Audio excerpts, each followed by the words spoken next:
আজকে দেখাবো কিভাবে একদিন রুটি বানিয়ে আপনারা পুরো সপ্তাহ এবং বা মাস জুড়ে খেতে পারেন সেই পদ্ধতি। বিশেষ করে যারা আমরা চাকরি করি, কর্মজীবী, তাদের জন্য এই পদ্ধতিটা অনেক উপকারে আসবে। আমরা সাধারণত সবাই রুটির ডো তৈরি করতে পারি। যেভাবে আমরা স্বাভাবিকভাবে রুটির ডো তৈরি করি সেভাবে রুটির ডোটা তৈরি করে নিব। এখানে আমি পানি এবং লবণ দিয়েছি, তারপর আমি আটা দিয়ে দিচ্ছি। এখন আমি রুটির ডোটা তৈরি করে নেব। কর্মব্যস্ত জীবনে আমরা এইভাবে যদি রুটি বানিয়ে রাখতে পারি তাহলে আমরা পুরো সপ্তাহ আরামের মধ্যে কাটিয়ে দিতে পারবো। সংসারে গৃহিণীদের সকালবেলার একটা টেনশন রুটি তৈরি করা, তো সেই টেনশনটা যদি আমরা একদিন কষ্ট করে বানিয়ে রাখতে পারি অনেকটা দূর হয়ে যায়।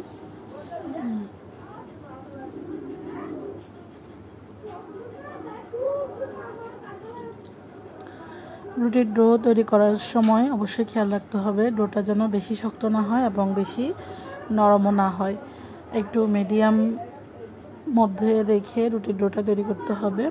তো হালকা ঠান্ডা করে আমি এখন ডোটাকে ভালো করে মথে নিব।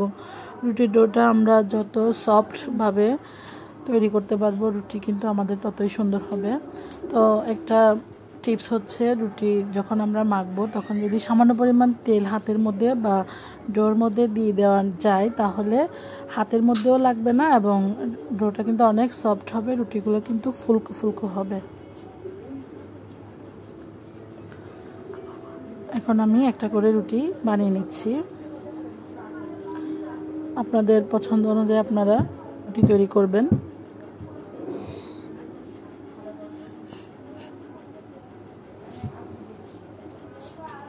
যদি আমার ভিডিওগুলো আপনাদের ভালো লাগে তাহলে আমার পেজটা ফলো করতে পারেন এবং একটা লাইক দিবেন।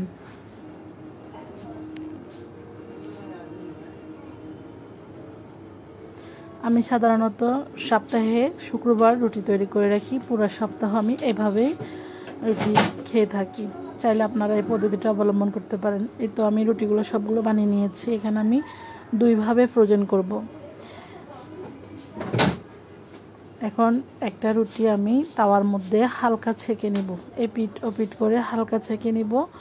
একদম মানে পুরা ভাজি করা যাবে না, হালকাভাবে ছেঁকে নিব। জাস্ট 30 সেকেন্ড এপিট ওপিট উল্টে নিব।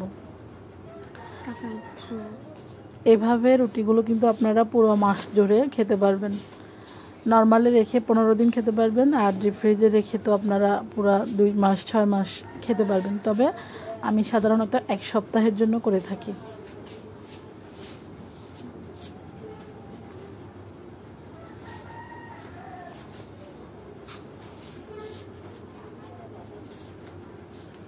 এই তো এভাবে আমি সবগুলো রুটি ছেঁকে নিয়েছি।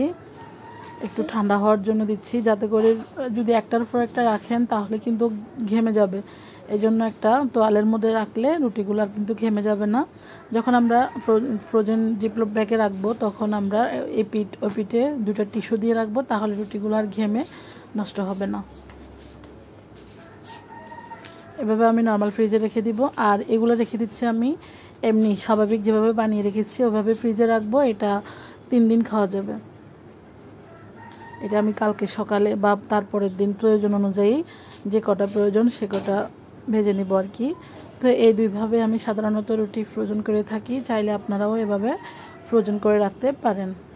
সবাই ভালো থাকবেন। আল্লাহ হাফেজ।